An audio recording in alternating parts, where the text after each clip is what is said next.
Alright everybody, welcome to the Gold Series game. This is actually a match that was played a couple of days ago, and this is like the Gold League that was played in China, and we're currently looking at the winner bracket final. So not the grand final just yet, but a best of 3 series between ZeroPanda and EStar. And our first map in the best of 3 is Tomb of the Spider Queen, and to the left side we have Gemini on Oriel, we have SK for ZeroPanda on Vala, we have a Melody on Liming, M on Leoric, and 6 on Johanna. And for EStar, to the right, we have currently TG for Zarya, X for Zeratul, we have 7 on Malfurion, and H on Stitches, and XZ currently playing on the Tychus here. So let's check out who's going to take the lead in this series. Once again, when we're talking about this, keep in mind that this is one of the older patches. The heroes in play here haven't really been affected too much by it, but just as a quick side note. When it comes to the talents, also something that we are not really seeing too much in the European scene at least, and also I think in the North American meta. We're having for Zarya on level 1, Feel the Heat. So going for a little bit more of additional basic damage here. And that can be quite nice, of course, if you're just like trying to win those rotations, or if you're just trying to get a little bit of additional damage output here. With them relying on a single range damage dealer with Tychus, that's actually quite important for them to have that output there present. Zeratul, of course, is a nice touch to it as well.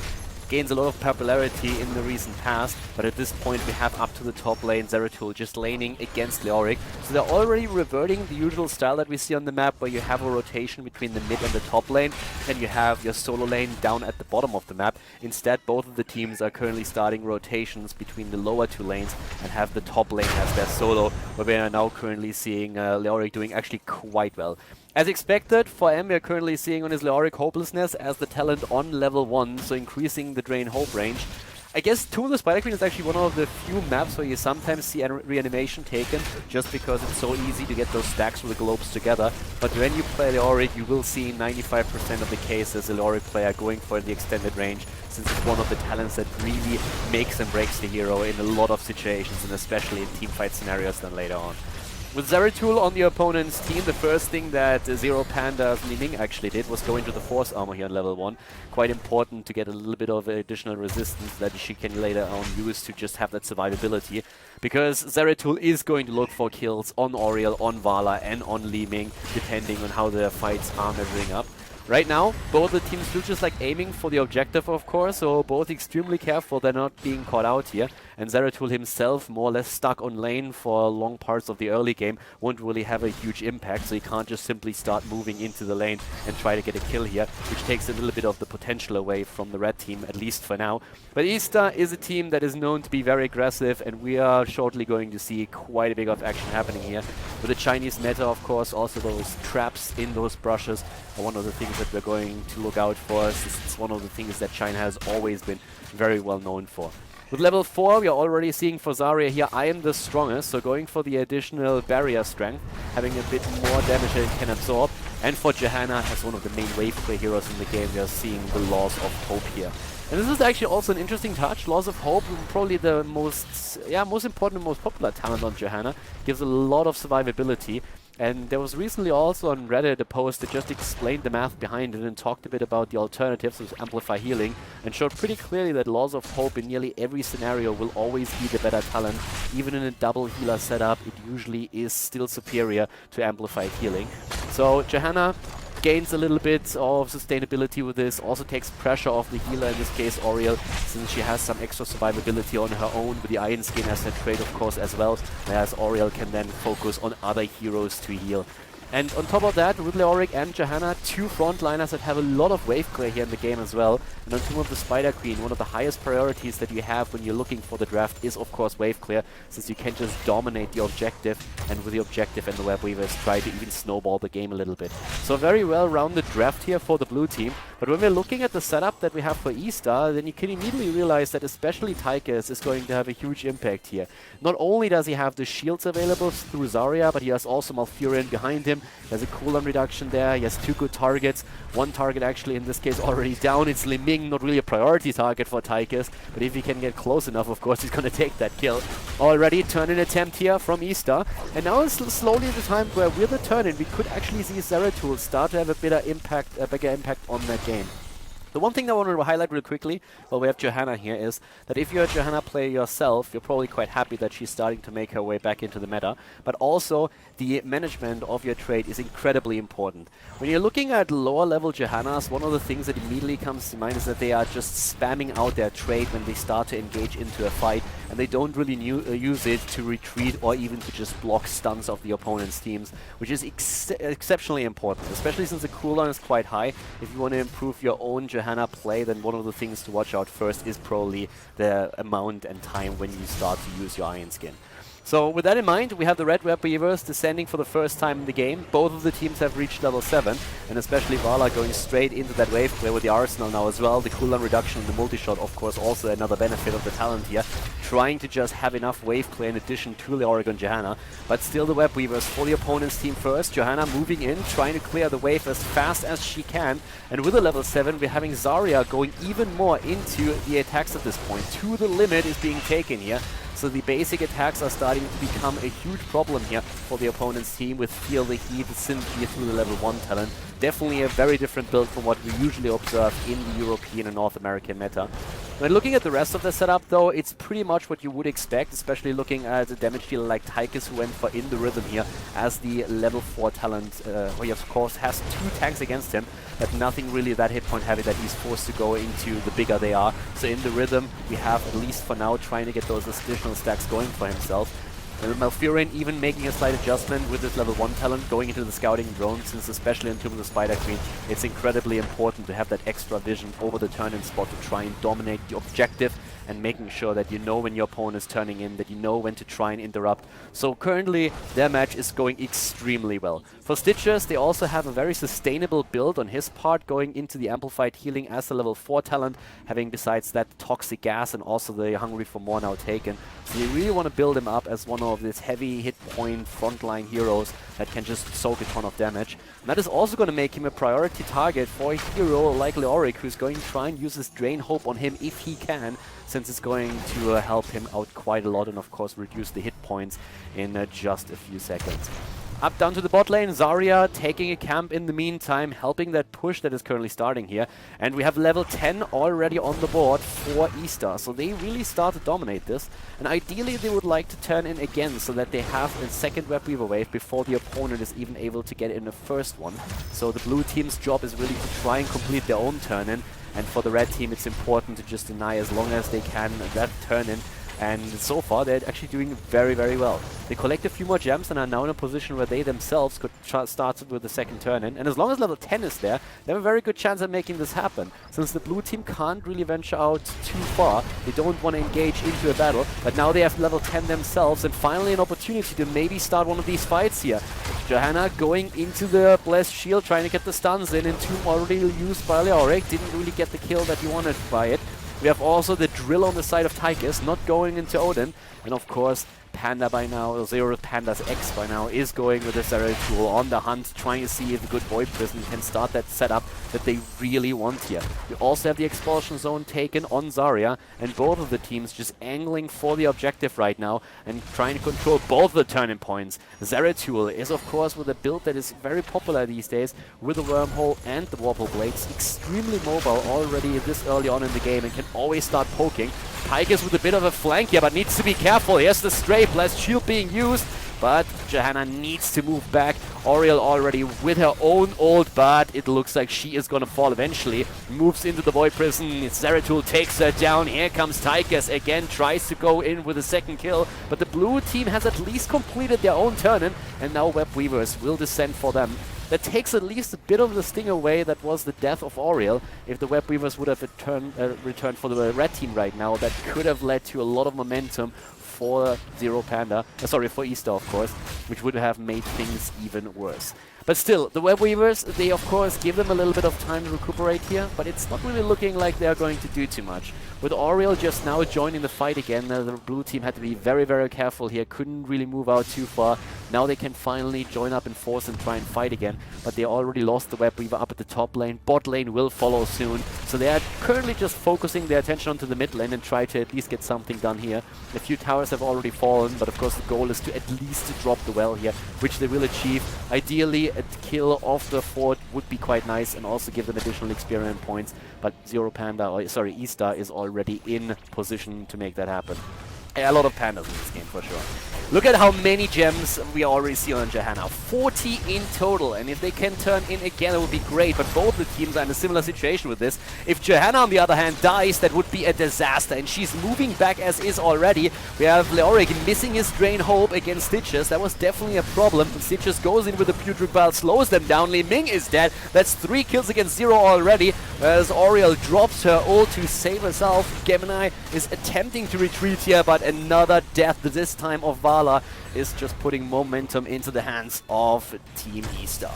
They're doing exceptionally well here, 4 kills against 0. They have the next turn in now available, and the level 13 talents are also adding, where we are now seeing Pain is temporary, an amazing talent for survivability here for her. And also, when we're talking survivability, we have, of course, to mention Malfurion, who went into the ice block.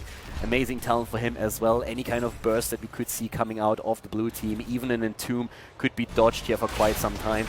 At the same time now, though, we have That's the Stuff taken for Tychus. And it's actually very common to see Tychus going into That's the Stuff if you already went in the rhythm on level 4. The synergy between the two talents is quite nice. As long as you aren't stunned out or anything, you can just like heal for the full duration and are usually in a very solid position to survive a lot of incoming damage, especially if you get the shield from Zarya at this time. And yes, nice hook, and once again we're seeing the ult coming out of the side of Oriel. The kill against Li Ming, though, is something she can't prevent here, and this is the red team pushing in with the Web Weavers once again, trying to eliminate the last fort at the first layer of defense here. But it looks like Six is barely able to escape the root on the ground. Perfectly timed with the Void Prison and a double kill. And that's a lot of gems. Gemini is trying to get them, is able to do that. Looks like Stitches doesn't have the cooldown ready on the hook. At least 32 gems are still in possession of the blue team on Oriel, but they lost so much in the last few seconds, and also in experience. They're just losing ground. 15 versus 12 currently on the level board, and they're just splitting on all 3 lanes, getting extra experience. The red team is doing very well here, dropping structures, dropping towers, and they claim the early level 16 even before we are seeing for ZeroPanda the level 13 talent. So very well done here thus far, and they have a ton of gems, by the way. They could even go for another turn-in, but they're trying to just simply take the boss in the meantime. And with level 16, we now have also the Titan Grenade. Combos very well with the, not with the Dragon Laser Drill, but with the quarterback here, of course. So speccing a little bit more into the grenade too, trying to get that extra damage in. We're seeing for Zeratul in particular, the Sentence to Death, another talent that's very popular these days. Leoric trying to get a bit more synergy with this level 1 talent, as on level 13 now he goes straight into the Crushing Hope. So that is a talent that actually is extremely nice if you get a good Entomb in. So you try to Entomb and then you use the Drain Hope, usually get the full duration in, and then you have a ton of damage against the opponent, and of course also the self-sustain that comes with it. The boss has been taken, and in the meantime the blue team turned in again. They couldn't really interrupt this because only hero that was on the map was Stitches. He was also of course trying to show so that the opponent didn't really know, are they at boss, aren't they? They of course guessed that they would be, and that's why they ventured out into the map and tried to get the turn in, but they still are 3 levels behind, and with the boss now moving straight through the top, they couldn't really push with those Web Weavers. Therefore we have all of the Web Weavers eliminated, with the exception of the one in the top lane, but this one is so far pushed back that it can't do anything either way.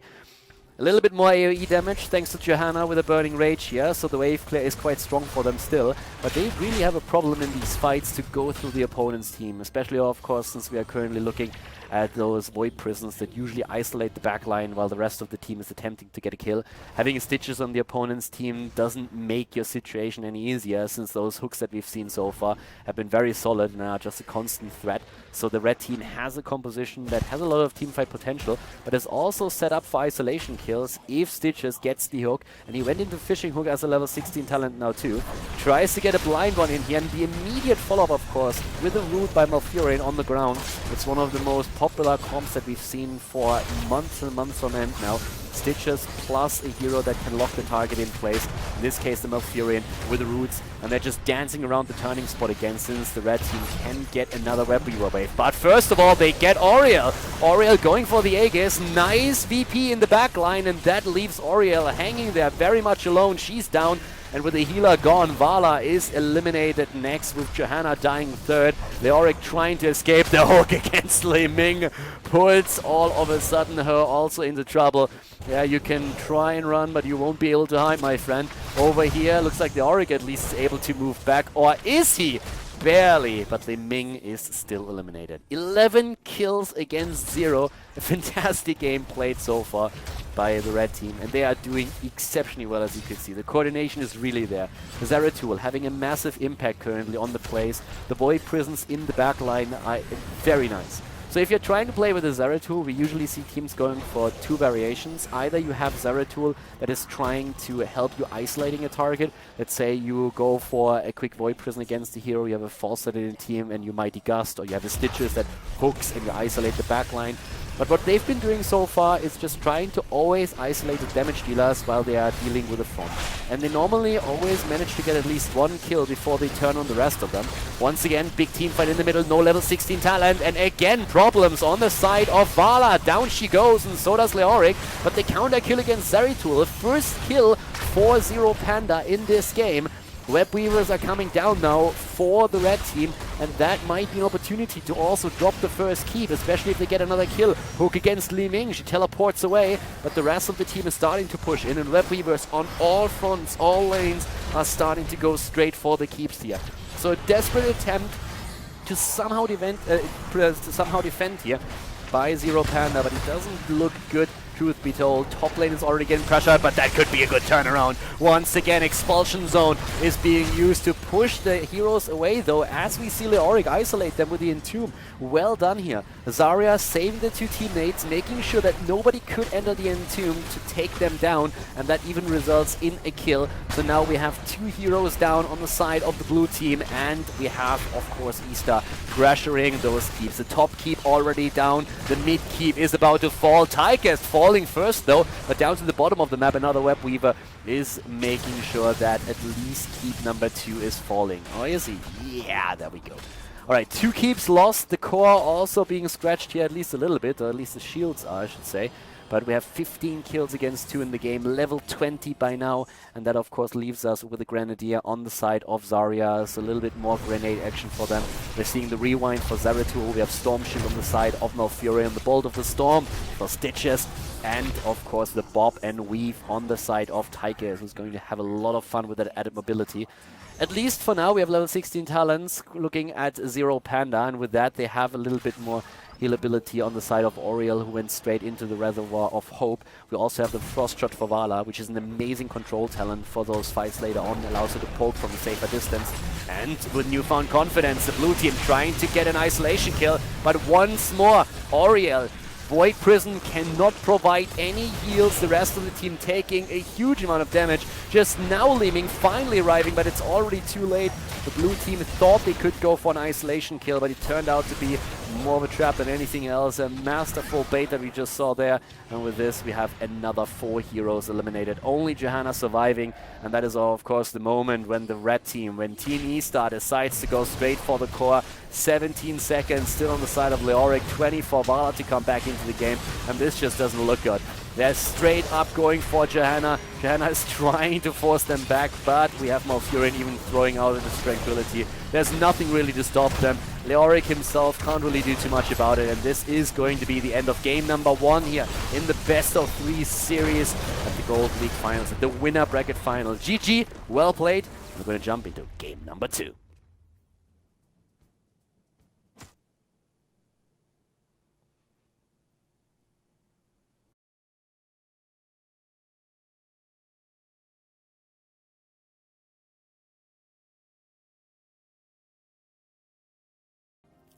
Welcome back to game number 2 at the Gold League winner bracket final between ZeroPanda and EStar. And to the left side, currently down 1 game in the best of 3 series, we have ZeroPanda. Currently with Oriel being played by Gemini, we have SK on Vala, M on Tyrael, 6 on Johanna, and Melody on Sylvanas. To the right side of the map, TG on Zarya. We have X on Ragnaros, XZ on Tychus, H on Murden, and 7 is playing Morales in this second game of the series.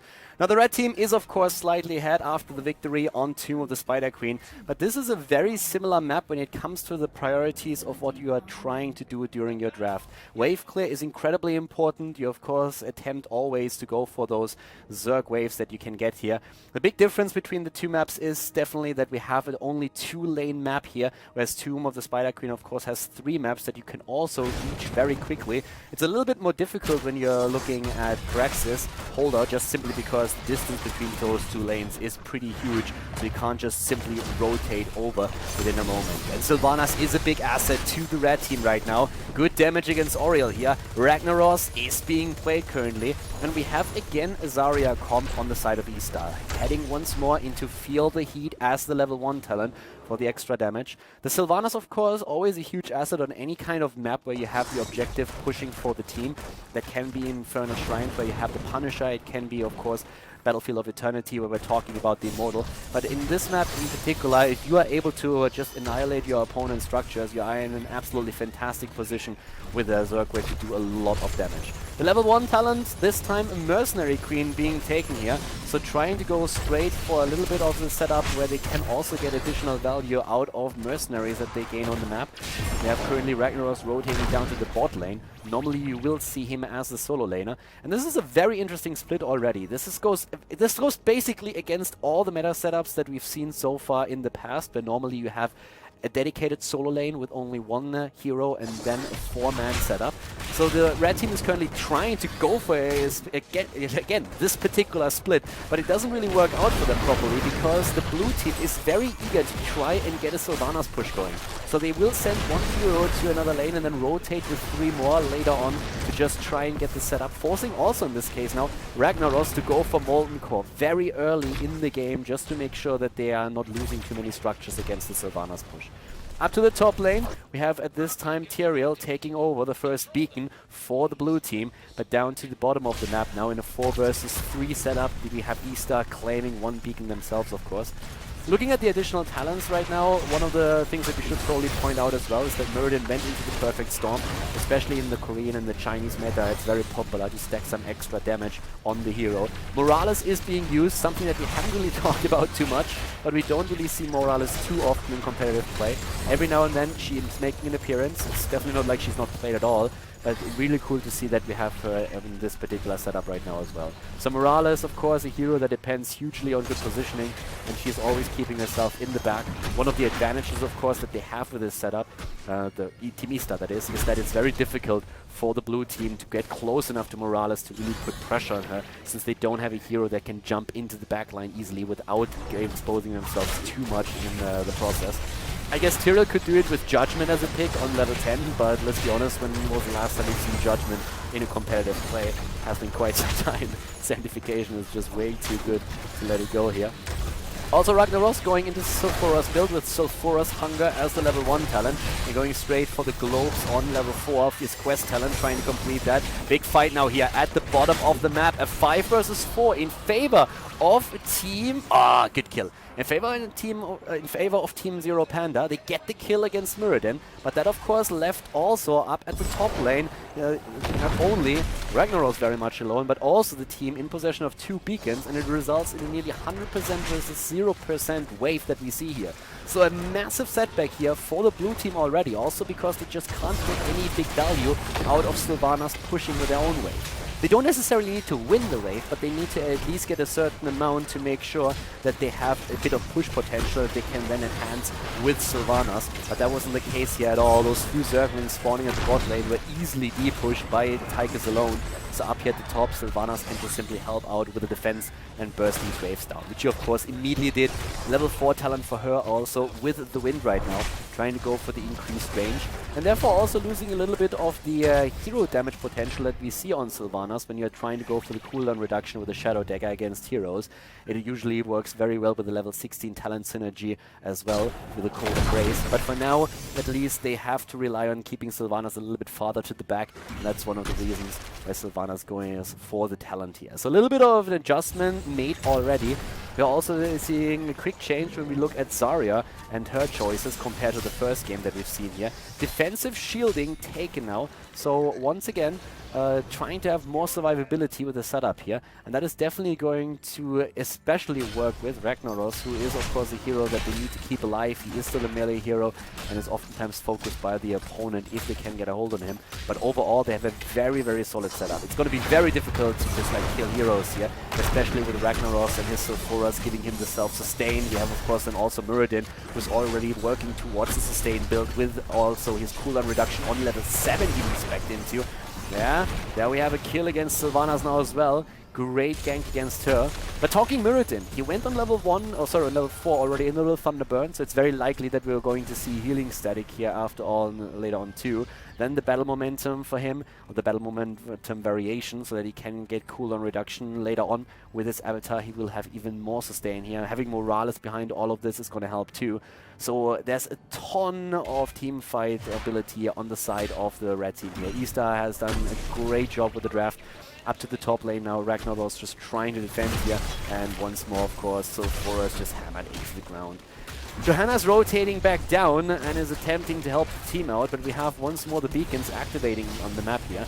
When we're looking at Johanna, we have her with Laws of Hope as in the last game, and went also at the same time into Conviction to get a little bit more engagement speed in these fights. The level 1 talent still interesting to note here. She actually went into Regeneration Master.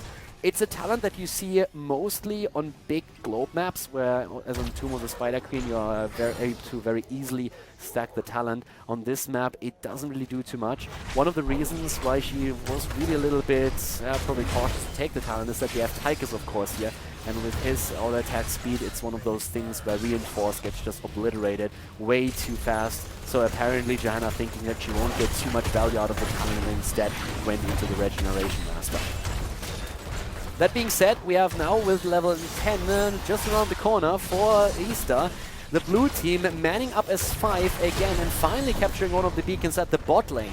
There's 44% already on the charge for the red team's Zerg wave, so EStar is doing well, and they have again one hero up at the top lane. Ragnaros has not joined the rest of the team, so over here he's getting extra experience, he's able to push the lane through, and he also guards the beacon. Whereas down at the bot lane, this is a 4 versus 4 with Tyrael moving to the top, and they lose it again, so this means the wave is charging even more. Tyrael couldn't even save the fort up at the top, so he still lost it, and now the beacons are just charging up again. Tyrael very cautious, doesn't really want to move in, and the rest of EStar is already pushing the bot lane. They are just completely outclassing with their draft currently the setup that we are seeing for ZeroPanda. EStar with absolutely fantastic pressure on all points of the map. Ragnaros with the Molten Core up at the top, making sure that this Sylvanas push is not getting as much value as they were hoping for. So he's just able to save this fort for now. We have another Zerg wave, of course, pushing for the red team this time. 100% for them, once again 0% for the opponents. And this is a huge imbalance that we see in terms of pushing strength. And Muradin, he might be in a little bit of trouble over here, but thanks to the Dwarf Toss, he's able to escape. With the level 10, he of course picked his avatar. We have the Stim Drone, we have Drill taken, and besides that also for Ragnaros, the Sulfura Smash. No real need here to go for the Lava Wave in this particular setup. Having the teamfight capability is really doing well with him. But this push alone, I mean, guys, I'm not lying, this push could actually already finish the game. We're having still the Guardians in the back here. We have them level 10 versus level 9. The only problem that the red team might face here is that the heroic abilities will be on the board soon for ZeroPanda, so they probably don't really want to risk anything here and will move back, and there's speed they do, but they already eliminated the keep down at the bot lane. Here's the level 10 now. Once again we have the Aegis on the side of Auriel, Blessed Shield, the Wailing Arrow, Sanctification as expected, and the Spray for Vala, who just kept true with the build and went straight into not only Punishment but Arsenal on level 4 and level 7, the standard. Down to the bottom of the map though, blue team is realizing that they need to do something. I mean, They have really suffered in the game. If you look at the kills, it's not like they really have fallen behind too much here, but they have a huge problem just dominating the objective or getting any kind of hold on it. So they are trying to team fight right now, where at least invade the opponent's camps, and that's exactly what they do. Fights at this point can only be in their favor since it's level 10 versus level 10, so this is really a huge opportunity for them to make something happen here. Expulsion zone is being used. Oh, and Ragnaros once again with good damage here. The drill is on the ground, but is about to be bursted down. Auriel is dead, and that's a huge problem. We're having them moving in again. The counter kill against Tychus is strong, but the problem is that Auriel and Vala both have fallen at this point, and everybody else is just trying to rush away.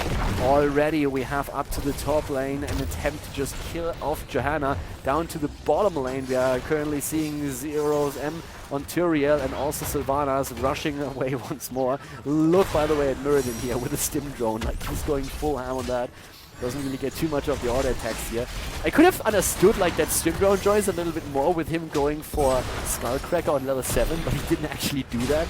So in this case, I guess there was nobody else available where they could utilize it. So instead, or maybe it was just a misclick on the side of Morales.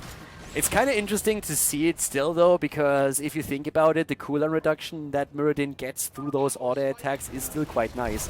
So he might be able to spam an additional Stormbolt or even like a Thunderclap out on top of that too.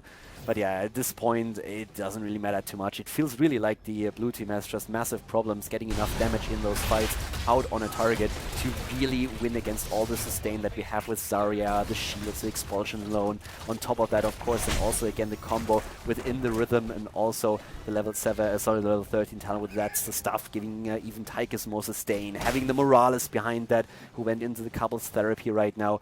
Muradin with a healing static is going to be even harder to kill at this point than he was before. And yeah, the damage output just doesn't seem enough. 3 kills against 2 overall though, but we have again the objective on the map. And with this we are seeing a 40% lead for EStar once more. And they want to get another big wave, and let's face it, this could be the end of it if they accomplish that. Already Auriel in trouble, the drill on the ground, they want to get the kill here, and Auriel is about to fall. They're trying to save her somehow, but there's the Aegis, and eventually she's going to die, and the same is true for Johanna, who also falls down here. Stim drone on Tychus, as if this bad boy wasn't already strong and yeah, awesome enough. There's even a quick Molten Core by Ragnaros. Doesn't really do too much, but can annoy the opponent a little bit. Over here, Tyrell is attempting to at least slow the progress down a bit, but yeah, that's not going to happen. Both of the beacons are now taken, and this is going to be another 100% versus 0% wave in favor of the red team. EStar will have a massive push going at the top lane, where we're going to see that Zerg wave crush down. And in the meantime, we even have the boss now engaged on the side of EStar. They really want it all right now. They have a talent lead, they have a 2-level lead, they are in a fantastic position. They know that that it's very unlikely for the blue team to make a move for the boss. Of course they see what's happening here, but at the same time the problem that they have is if they waste time in the middle of the map, the wave at the top is just going to push through and the opponent could simply disengage. So now boss is taken, and at the same time the top lane is just now arriving at the gate, so it couldn't really be worse for the team in blue. ZeroPanda is going to have a huge amount of trouble defending this and not losing the game here. Again, Auriel too far out there. Nice Johanna. Auriel saving her, but Johanna very far out, had to be saved in this case. The Holy abilities are still online with the exception of Sanctification, which had to be used here. And this is starting to become a massive problem. Boss is joining the wave now, and of course the keep is forfeit. The question is how far are they going to try and push through with it. This time a stim drone on Zarya, already starting to move in. Zarya on 7 went into the same talent as the last time, to the limit, the synergy with the field of heat, and Pain is temporary on 13, as we have now at least even talents. At least that's true. So the red team might actually not be able to end here, but has to move back. The boss is down to roughly half health, not quite. But it's unlikely that they win the game unless they can get a kill here, and so far it doesn't look like this is going to happen.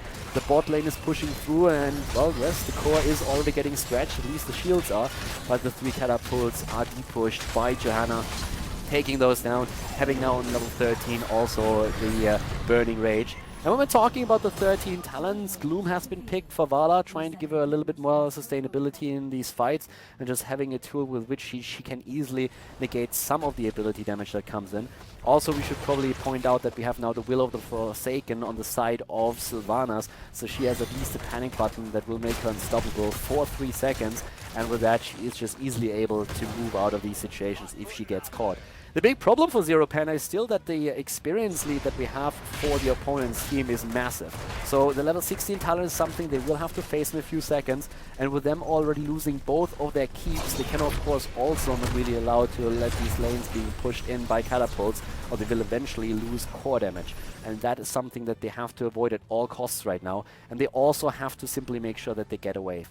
Sylvanas, as mentioned at the start of the game, is amazing when you can push with a Zerg wave, but so far they haven't gotten any real value out of that pick. The draft was just simply way better on the side of the red team, who now has the level 16. So after Tigers already went for the quarterback on level 7, we now have him with a Titan Grenade on 16. Also, of course, Ragnaros going into the Giant Scorcher here. We're seeing the Resilient Flame as the talent on level 13. And let's point out that Molten Power has been taken on level 7 here. So just trying to get a little bit more damage in here as well. That being said, also, Stone Form for Mirrodin, so not really going into the jump, doesn't really need the additional stun here. It's just trying to add a little bit more sustainability for himself. I mean, like we talked about how difficult it is for ZeroPanda to actually kill something here, with Zarya being around, with the shield being present the entire time, Morales sitting in the back line in a position where she basically can't be attacked at all. Now Mirrodin, on top of him having Avatar, healing static, having on level 7 the Iron Forge Momentum and the Thunderburn for the non-stop claps that will provide him with health, has also taken the Stone Form.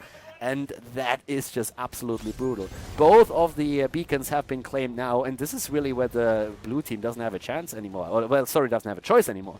They have to move in. They have to try and fight. They can't just simply stay back and say, yes, we got talent behind. We need to wait until we have the same talent. If they do that, they're going to lose the game 100% with the next wave. So they are trying to wrap around here, go for a bit of a trap and gank someone. And that's the only thing that they can really do. The red team is reacting by staying grouped as 5. They know, of course, fully well what's going to happen here. Look at Mirrodin. He is not afraid of anything here. He's going straight into the middle where he's supposed to be, just clapping away happily. There is once more Zarya dropping the expulsion zone out, and we also have at the same time just Ragnaros helping out Mirrodin at the front. The blue team in disarray is trying to move back here. They're just attempting to rush back since they realize they won't be able to win this fight. But Johanna is about to fall, and it's not only her. Oriel saving herself once again and attempting with the Detainment Strike to push everyone away. But it looks like Tyrael might fall, and he indeed does. Gets taken out by the Meteor. Great job by Ragnaros in this case. Double kill against them already. 38% on the side of the progress bar with the beacons, but the Zerg wave is going to come crushing down on the blue team very soon, since now both of the beacons are under the control. And I mean, just look at the core. With all of those catapults, we've been talking about it already, hammering down on it. This thing is going to fall. Great job and a well-deserved victory in this game, one way or another, for Team EStar. A 2-0 victory, and they move on to the grand final of the Gold League. GG and well played. Congratulations.